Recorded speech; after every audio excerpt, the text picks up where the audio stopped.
নমস্কার বন্ধুরা, আমার চ্যানেলে আপনাদের স্বাগত।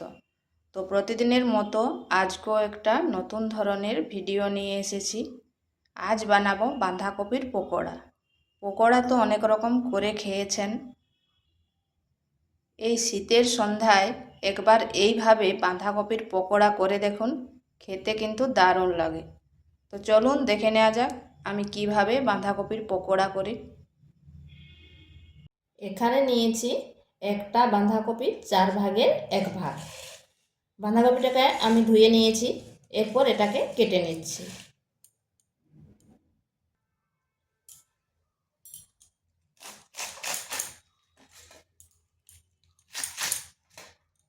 বাঁধাকপিটা ছোট ছোট করে কেটে নিচ্ছি, আর পরিমাণটা আপনারা কম বেশি করে নিতে পারেন।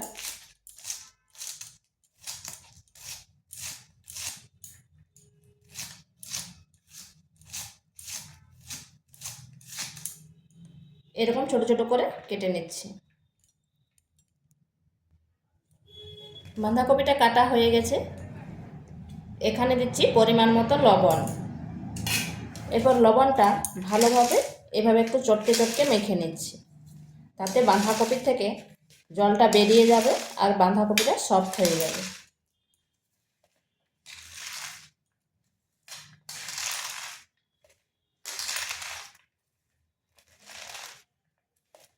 মাখানো হয়ে গেছে, এই অবস্থায় এটাকে 10 মিনিট রেখে দিচ্ছি।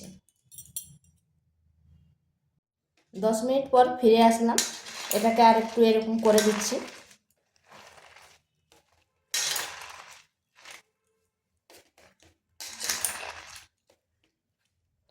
তাতে বাঁধাকপিটা অনেকটাই নরম হয়ে গেছে।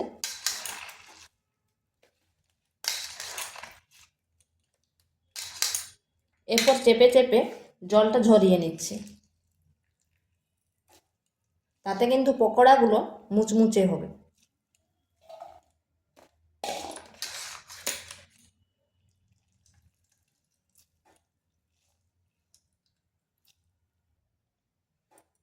এখানে দিয়ে দিচ্ছি একটা বড় সাইজের পেঁয়াজ কুচি,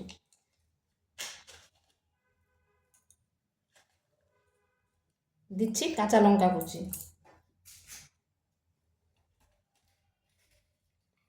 1 ইঞ্চি আদাকে গ্রেট করে নিয়েছি, ধনেপাতা কুচি,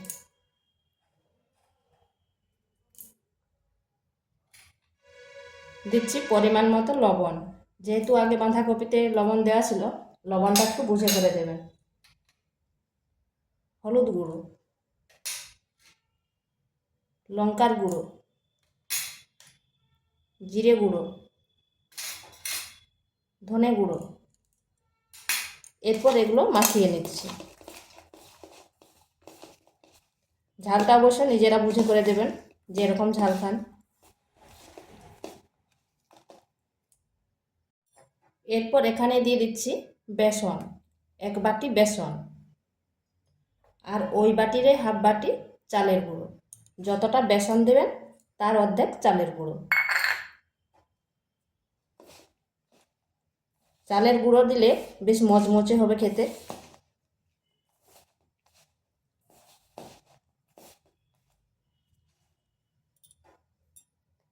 দিয়ে দিচ্ছি একটা ডিম।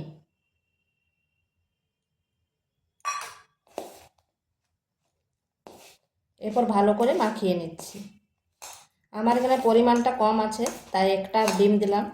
আর যদি পরিমাণটা বাড়িয়ে দেন তাহলে কিন্তু ডিমের পরিমাণটাও বাড়িয়ে দিতে হবে, তাতে পকোড়াগুলো খেতে বেশ টেস্টি হবে।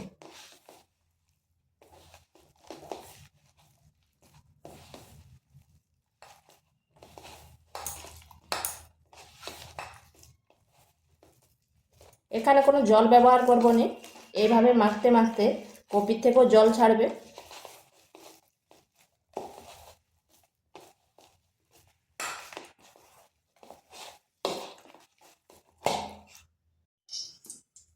মাখানটা ঠিক এরকম হয়েছে, খুব বেশি নরম না আর খুব বেশি শক্তও না।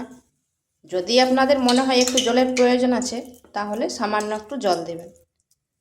এরপর হাতের সাহায্যে এইভাবে করে নিচ্ছি। আর এই কড়াইয়ের মধ্যে ছেড়ে দিচ্ছি।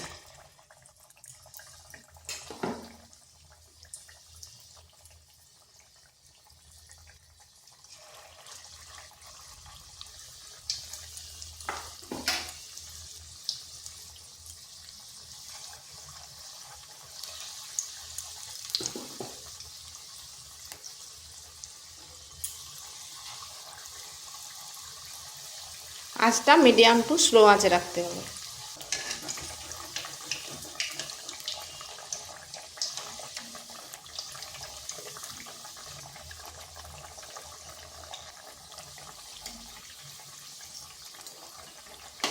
দুই মিনিট এক পাশটা রাখার পর উল্টো পাশটা ঘুরিয়ে দিয়েছিলাম। তো এইভাবে নেড়ে চেড়ে ভেজে নিয়েছি। এগুলো হয়ে গেছে। আর দেখুন কত সুন্দর হয়েছে, কতটা মুচমুচে হয়েছে।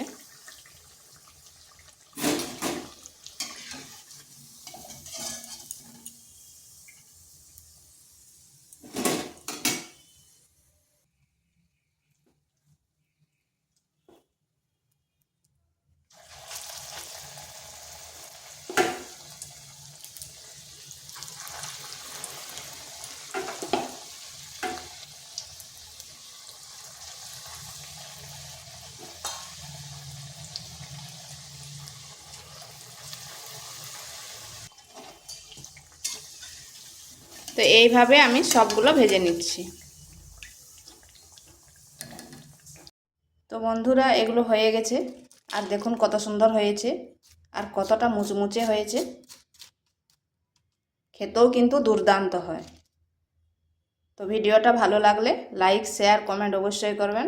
আর নিত্য নতুন রেসিপি পাওয়ার জন্য চ্যানেলটিকে সাবস্ক্রাইব করবেন।